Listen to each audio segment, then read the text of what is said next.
Paolo फिंसोली पूरा दिन काम करते हैं। जब वो अपनी माहीगीरी की कश्ती में तालमोन की बंदरगाह पर वापस पहुंचते हैं तो रात हो चुकी होती है। लेकिन फिंसोली फ़कत माहीगीरी नहीं करते, वो मछली पकड़ने के गैर कानूनी तरीकों से भी नबर्द आज़मा हैं। उनकी इस जंग ने उनके लिए कई दुश्मन पैदा कर दिए हैं।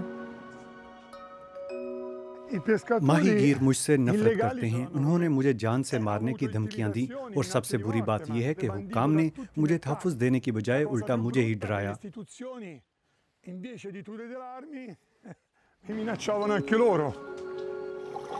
संगमरमर के ये मुजस्समे इस तनाज़े की जड़ हैं। फिंसोली ने कोरल या मरजान की हिफाजत के लिए उन्हें पानी में फेंका है। इसकी वजह यह है कि गैर कानूनी माहीगीरों के महंगे जाल मुजस्समों में उलझ जाते हैं और फट जाते हैं।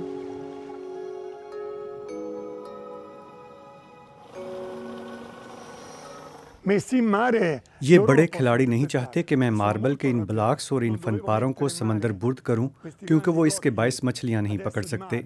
इन्हें साहिल से कम 5 किलोमीटर दूर मछलियां पकड़ने जाना चाहिए और ये ब्लॉक साहिल से सिर्फ 500 मीटर के फासले पर हैं। फिंसोली 15 साल की उम्र से ये काम कर रहे हैं। उन्होंने अपने मुल्क में सनती माहीगीरी का रुझान बढ़ते देखा है, जिसके बायस पानी में मछलियों की तादाद कम हो रही है। उन्होंने और उनके साथियों ने मछलियों का शिकार महदूद कर दिया है, ताहम इसके बायस उनका गुजर बसर मुश्किल हो गया है। रवायती माहीगीरी में जाल माहौलियाती निज़ाम को तबाह किए बगैर समंदरी तह के ऊपर रहते हैं। ताहम सनती माहीगीरी में ये लोग समंदर की गहराई में बड़े जाल फेंकते हैं। ये जाल जंजीरों की मदद से खींचे जाते हैं, जिनका वज़न टनों में होता है और जो सब कुछ बर्बाद कर देते हैं। ये ऐसा ही है जैसे कोई शिकारी जंगली सूअर को मारने के लिए पूरे जंगल को जला डाले। समंदर की हिफाजत और अपने शौक़ को जारी रखने के लिए फिंसोली ने माहीगीरी की सयाहत शुरू की।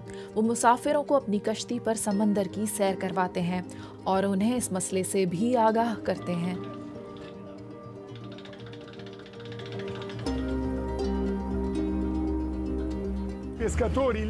ये माहीगीर ज़ेरे तहफ़्फ़ुज़ समंदरी इलाकों में दाखिल होने से भी नहीं कतराते।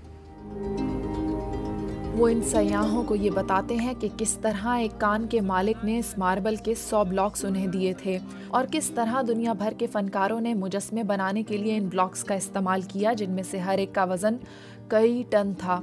वो ये भी बताते हैं कि उन्होंने किस तरह ब्यूरोक्रेटिक रुकावटों को चैलेंज किया और किस तरह इन मुजस्समों को समंदर तक लाने और समंदर की तह में फेंकने के लिए एक चौड़ी कश्ती का इस्तेमाल किया। इस तरह कासा दी पेस्की या हाउस ऑफ फैशन का आगाज हुआ, एक ज़ेरे आब मुजस्समा पार्क।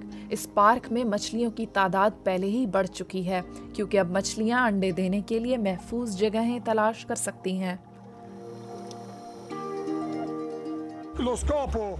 हमारे काम का मकसद समंदर की हिफाजत और इंसानों को तबाही से बचाना है। लेकिन फिंसोली का कहना है कि सारिफीन भी इस कोशिश में अपना हिस्सा डाल सकते हैं।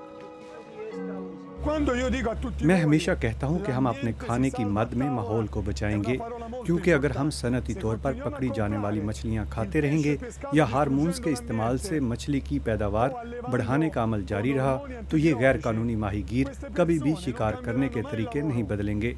वो सिर्फ एक ऐसे निज़ाम का इस्तेमाल करते हुए पैदावार और माहीगीरी जारी रखेंगे जो पायदार और माहौल दोस्त नहीं है।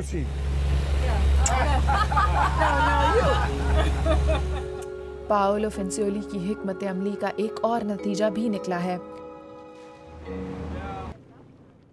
डॉल्फिन दोबारा वापस आ गई हैं, क्योंकि उन्हें यहाँ बहुत सी मछलियाँ खाने को मिलती हैं। लेकिन गैर कानूनी माहीगीरी के खिलाफ जारी फिंसोली की ये जंग खुद उनके लिए सख्त परेशान कुन रही है। मैं अक्सर उदास और मायूस हो जाता हूँ, लेकिन फिर जब मैं अपनी कश्ती पर आने वाले सयाहों के साथ होता हूँ तो मुझे ये कहने की ताकत मिलती है कि हम अपने मकसद से पीछे नहीं हटेंगे। इस हौसले से फिंसोली हर सुबह समंदर को बचाने के लिए अपने मिशन पर रवाना होते हैं।